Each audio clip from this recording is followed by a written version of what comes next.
need you to walk it out. Come on.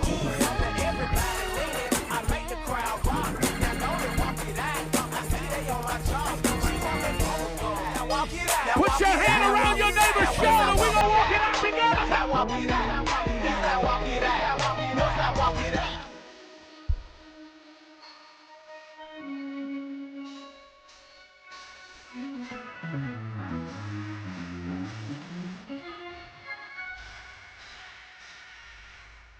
You know, something I've been thinking about a lot lately is, are pastors meant to be famous? Are they meant to have mega churches? Are they meant to be on social media and have 100,000 followers? And are they meant to have, 10, 15,000 members and having 3 services a Sunday? Now, I know in the service you think, well, obviously spreading the gospel is good, and if it's one man that's able to reach, or one church that's able to reach thousands of people, that's a good thing because you're saving souls to Christ, right? And I thought about that. But what I also thought about was, is one church, is one pastor supposed to be over so many people? Like, how does that have a negative impact on that pastor and his purity and his desires to preach the gospel? Like, how big can someone get before it becomes more about them and their fame and their celebrity and their status, right? So I'm not saying it's not a good thing that souls don't get saved, but what I'm saying is, I don't think pastors should have churches that have more than a few hundred people. Maybe 1,000, 1,500 at the most. Once you start getting to the 5,000, the 10,000, the 3 services, the multiple locations, that's when it becomes problematic, in my opinion. Because what you'll notice several things. One thing that you'll notice is that you'll see pastors that start performing. Because what happens is the church gets bigger and bigger, the pastor's profile gets bigger and bigger, his followers go up, all of that goes up. And so what you'll see in a lot of these churches where the pastors have huge followings, it's not a typical church with a pulpit and pews. Instead, what you have are big stages. You have a big stage, and when it's time to preach, they'll roll out this little tiny desk. But other than that, there's a big stage with lights and cameras and big old TV screens. And instead of having pews, there's like arena seats all in the church. And what makes matters worse a lot of times is a lot of the pastors in these situations, when you really pay attention to what their messages are, over time, the more popularity they gain, the more accepted by mainstream society and culture they become, their messages become less about the text, less about the Bible, less about God, and it becomes more about how clever they are and how deep they are and how good they are at cultural references and alliteration. And, that's what it becomes about. And so it becomes, this message is processing your purpose through pain and a principled, you know what I'm talking about. And before you know it, their messages become less about teaching people about the Bible, and it becomes more about using the Bible to showcase how good of a speaker that they are. And it becomes less about teaching people about holiness and salvation, and it becomes more about, let me spread messages to people that are going to go viral, that are going to get clicks and views, that are relevant to the culture that we're currently in, that's relevant to hot topics going on right now. But more importantly, in my opinion, is the bigger a pastor becomes, the more enticed he is by the culture at large. Because now you're getting invited to certain events. You're getting invited to see the Color Purple premiere. You're getting invited to the Trumpet Awards. You're getting invited to the NAACP Image Awards. You're getting invited to the BET Awards, Kirk Franklin.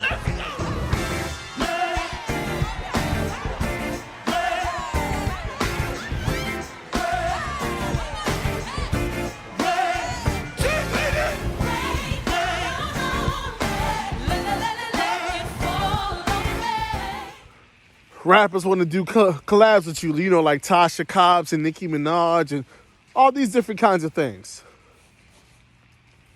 And so what happens is, in my personal opinion, what I've seen is, the bigger a pastor gets, the more inclusive he is to culture within the church. Obviously, the church needs to be inclusive because it is a hospital, so the church is where sinners come to get saved, right? We know that. I'm not saying that. But what I'm saying is, when I say inclusive, what I mean is, the bigger these churches become, what I've seen happen is, the bigger the church becomes, the more the culture is integrated within the church service. So now the pastor is including hip-hop references within the message.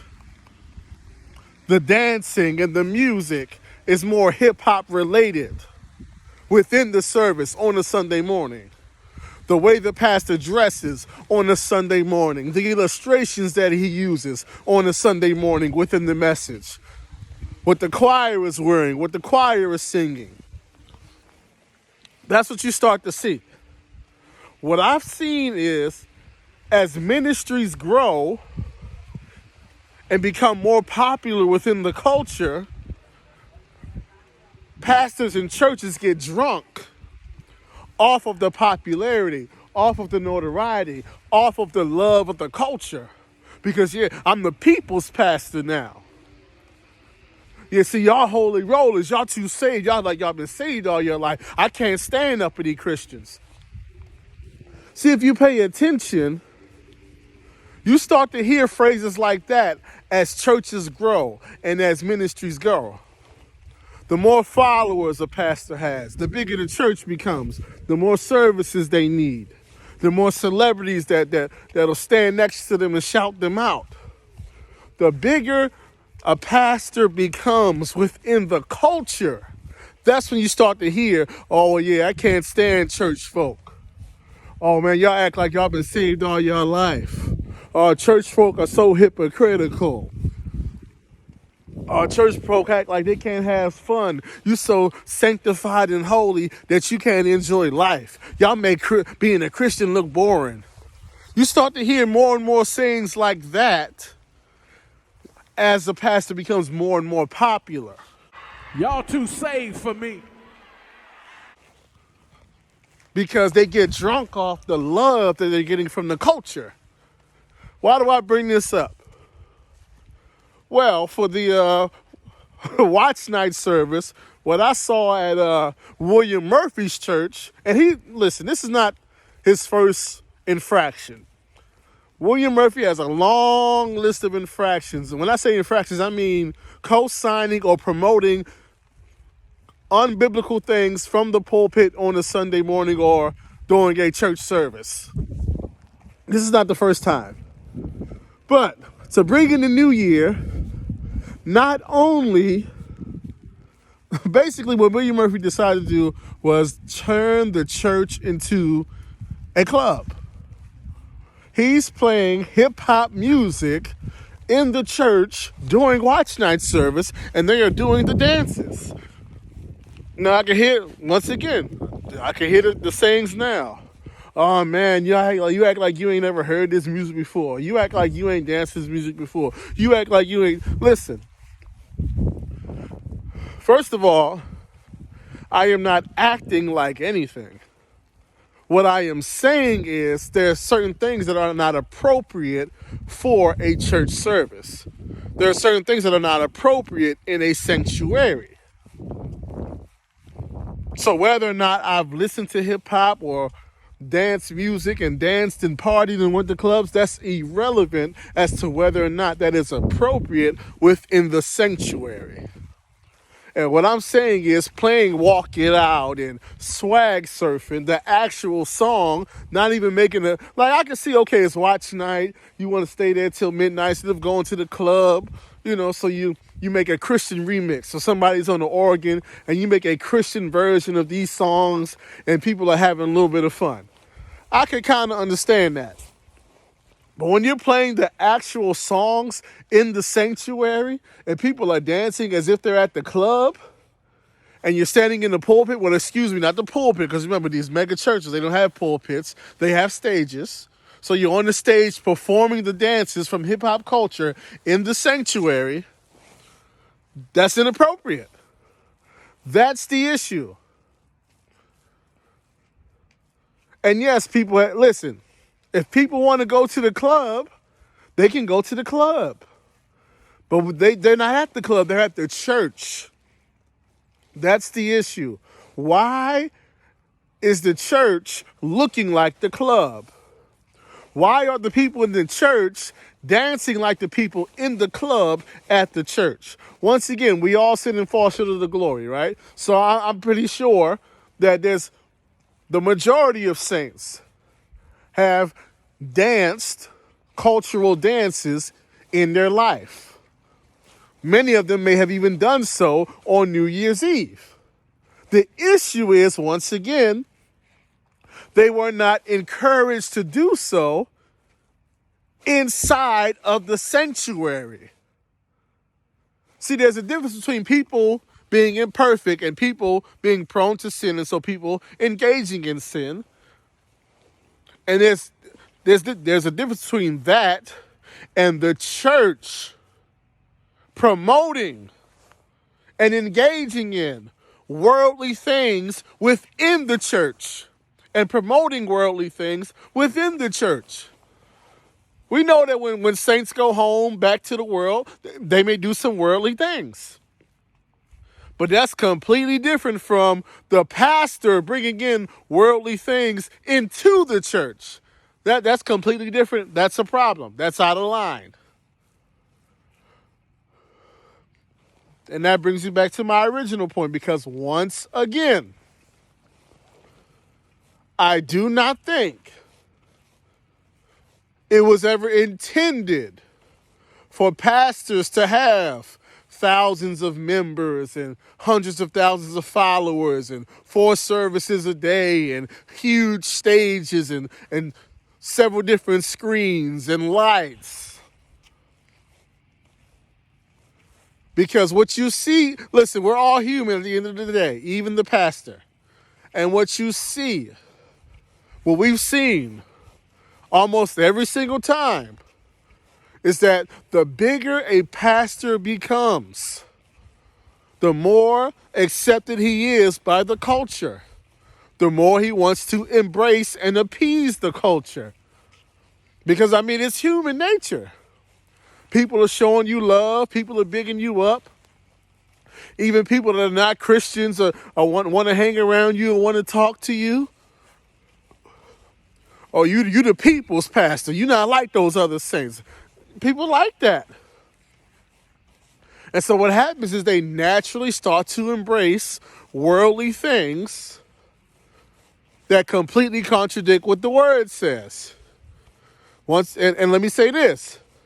There is a difference between being human and falling short of the glory and actively promoting and engaging in worldly things in front of everybody for the world to see.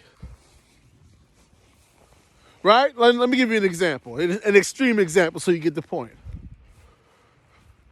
A pastor falling short and cheating on his wife is wrong, and he may be sat down for that, and he may even deserve to be sat down for that. Why? He fell short of the glory, and now he is no longer above reproach. But that is as bad as that is, because sin is wrong. And so as wrong as that is, it's a completely different thing when the pastor is promoting adultery.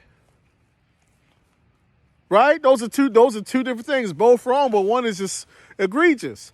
There's a difference between being human and engaging in sin, recognizing you're wrong and repenting for it, versus standing in the pulpit and promoting sin. And what we start to see as pastors become more popular is that over time they start to promote worldly things to appease their brand new audience. And this is the latest example of that. There is no reason why you should be swag surfing and walking it out in the sanctuary. There's plenty of upbeat, fun, and casual Christian music that you can have a little Holy Ghost dance party to when you want to bring in the new year. Plenty of it. You can have a little shouting competition, a little shouting party. You can play, Michelle Williams, When Jesus Say Yes, Nobody Can Say No. You can play some Mary May, I Want to Go to Heaven. You can play some Kirk Franklin. It's a lot of Christian stuff you can play if you want to have a dance party to bring in the new year. There's absolutely no reason to be playing secular music in the pulpit, in the congregation. So let me know what you think. Do you think that it makes sense for mega churches and super famous pastors? Do you think that that's a formula for success? I don't think so.